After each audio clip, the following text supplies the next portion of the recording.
Il est 3h15 dans l'obscurité glaciale de la mer de Barents. Un faible écho-radar clignote, disparaît puis réapparaît, trop ténu pour être un navire civil, trop délibéré pour être ignoré.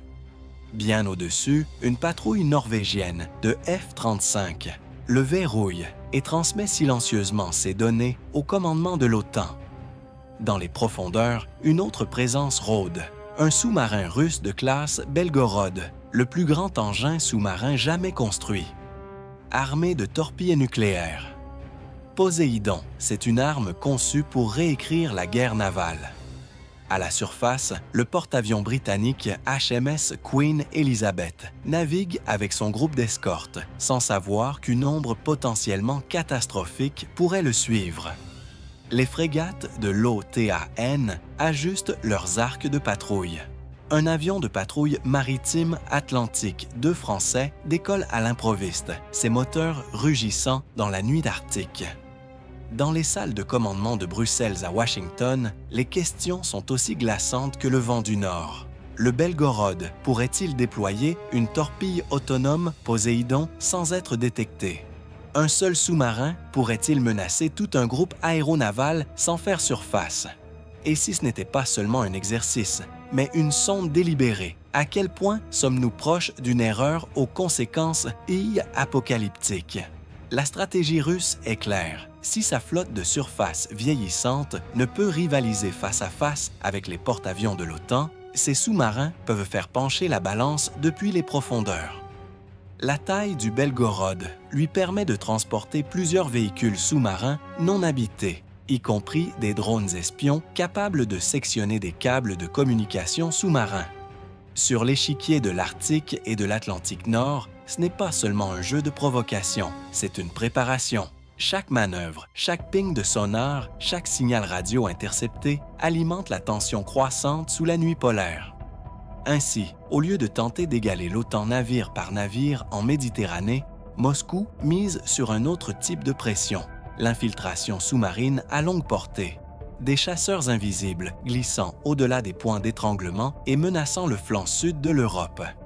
Et en parlant de points d'étranglement, le détroit de Gibraltar, l'étroite porte entre l'Atlantique et la Méditerranée, n'est pas seulement une voie maritime.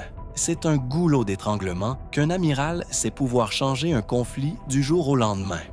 Si un sous-marin russe parvient à franchir Gibraltar sans être détecté et à entrer en Méditerranée, les bases de l'OTAN en Italie, en Espagne et même en mer Noire deviennent vulnérables à une attaque soudaine. C'est pourquoi chaque contact sonar inhabituel dans le détroit, chaque ombre radar inexpliquée près de Ceuta ou de Tarifa déclenche des alarmes de Naples à Norfolk. Car si un sous-marin furtif peut s'infiltrer, que se passerait-il avec 3 armés de missiles hypersoniques Zircon? Ce n'est pas du théâtre de la guerre froide, c'est une réalité très moderne. Les sous-marins de classe Yasen, construits dans le cadre du projet 885M, sont conçus pour survivre dans les eaux les plus hostiles de la planète. Leur revêtement de coque absorbe le sonar actif. Leur système de propulsion murmure au lieu de rugir. Ils peuvent rôder pendant des semaines, attendant l'angle d'attaque parfait. L'OTAN s'est adaptée. Des frégates italiennes et espagnoles patrouillent régulièrement le détroit avec leur réseau sonar déployé. Les P-8 Poseidon américains balayent les approches, déployant des réseaux de bouées acoustiques pour capter cette signature unique qui ne correspond pas. Des avions atlantiques 2 français orbitent silencieusement au-dessus, prêts à diriger des hélicoptères équipés de sonars trempés. L'opération s'appelle ASW, en couche, la guerre anti-sous-marine, basée sur des anneaux de détection superposés. Mais la technologie, à elle seule, ne suffit pas.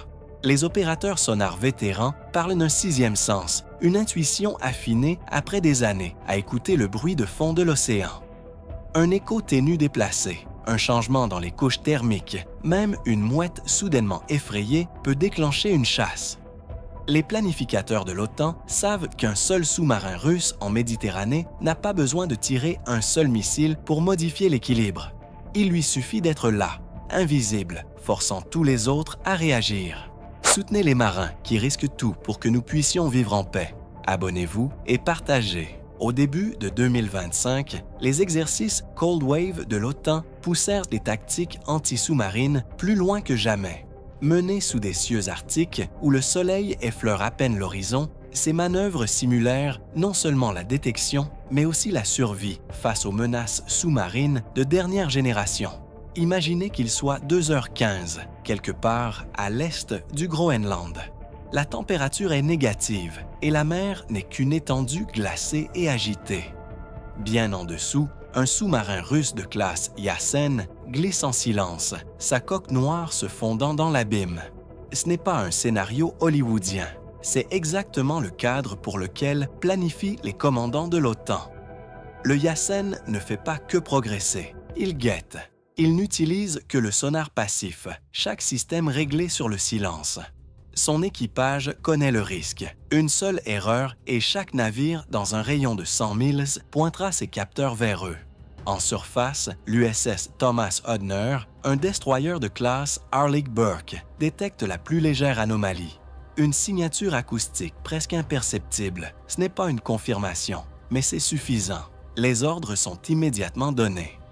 Les P-8 Poséidon norvégiens balaient les cieux, déployant des réseaux de bouées acoustiques.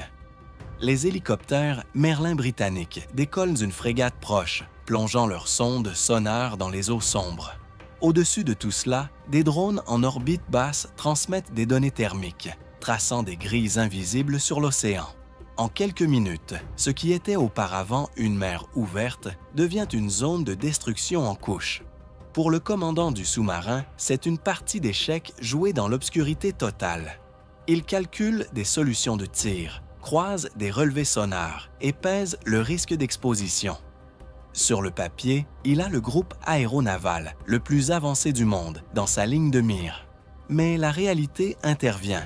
Les systèmes de guerre électronique de l'OTAN commencent à rechercher des émissions numériques, tandis que des bouées leurres inondent la zone de faux échos. C'est un piège, silencieux mais mortel. Un tir maintenant, et tout l'océan s'illuminerait de sillage de torpilles.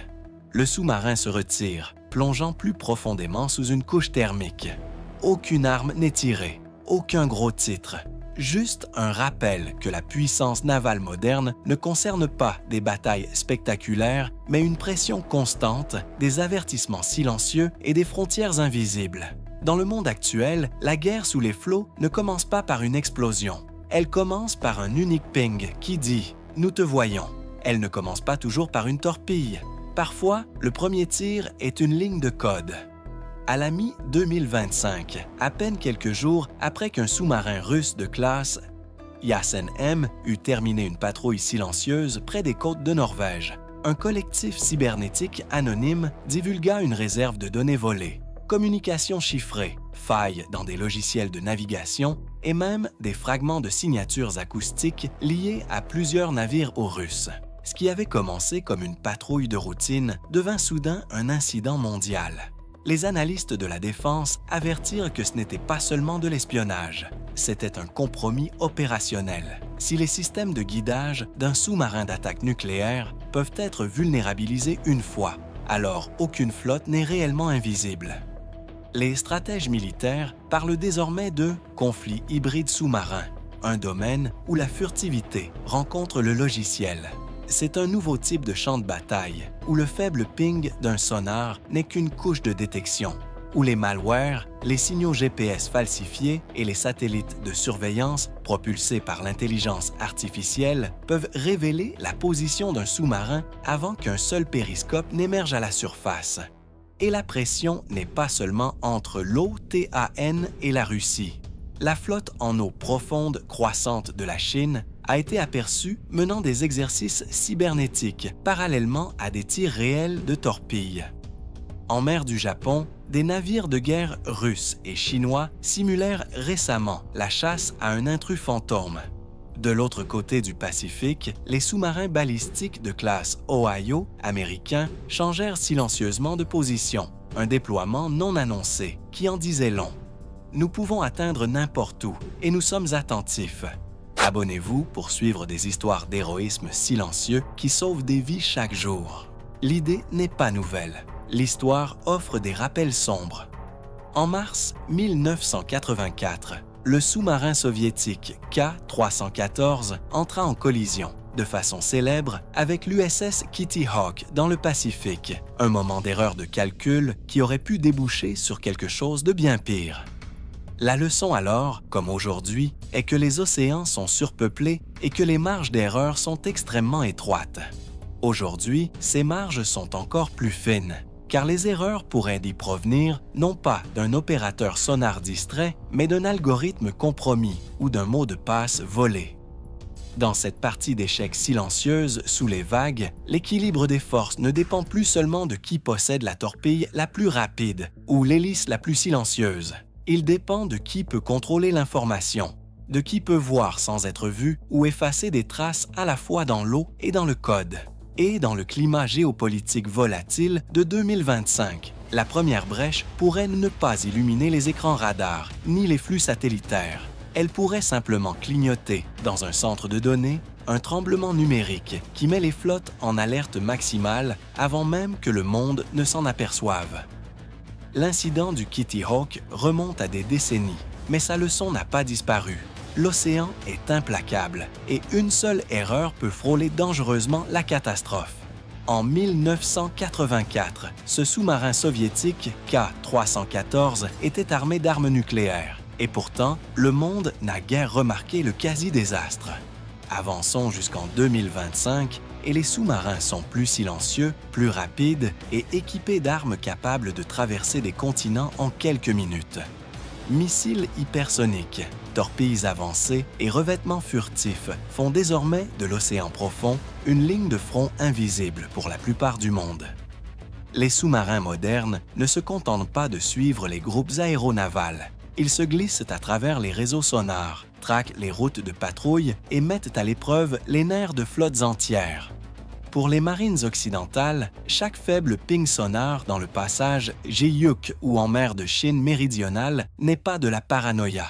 C'est un rappel que, lorsque l'invisible devient inévitable, l'histoire peut se répéter.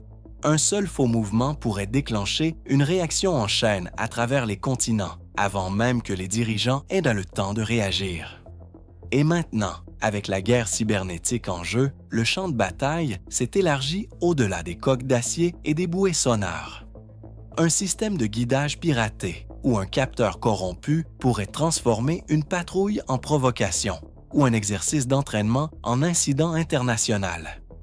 Les océans, autrefois considérés comme des tampons de paix, deviennent des points d'ignition potentiels. La question n'est pas seulement de savoir si ces affrontements sous-marins sont de simples démonstrations de force, mais si le monde est prêt pour le jour où l'un d'eux ira trop loin.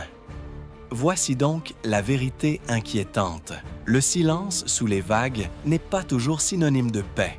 Il peut être le prélude à quelque chose de bien plus dangereux, tapi juste hors de vue, attendant le prochain moment où deux géants invisibles passeront trop près l'un de l'autre dans l'obscurité. Aimer et partager pour les hommes et les femmes qui transforment le danger en travail d'équipe.